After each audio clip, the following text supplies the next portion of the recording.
Diane.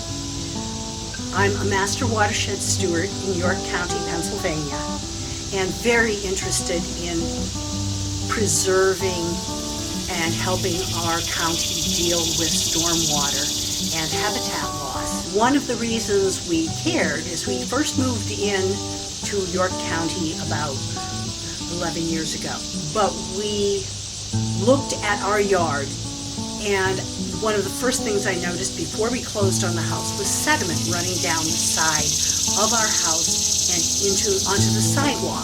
And I said, that's not good. We should not have that. I said, what can I do to make this better? So before I even began work, we moved in and I started digging gardens to help correct that. We also had dampness in our basement. And the best way I could think of to get rid of that dampness was to change the plantings around the yard. My husband and I have worked on this for 10 years. This is not an instantaneous fix, but it is a work in progress. And the more you learn, the more reasons you may think that it's a good idea. Our yard is only a small portion of a much larger area that is our watershed.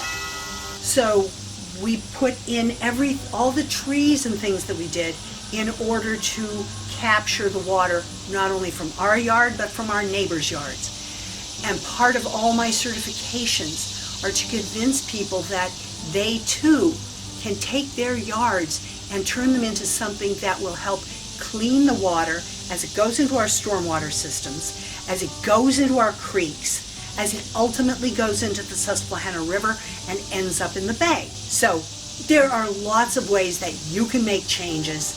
There are people like the Extension Service, like the Conservation District, like native plant societies, and we have an increasing number of native plant nurseries around. So there are many ways to approach this. All actions are local. Our effects can be global if we have enough people taking the time to do the actions. Every homeowner can plant a tree. Take a native tree, plant native shrubs underneath, put native flowers around and in between the native shrubs. They will fill in and you will have made a difference.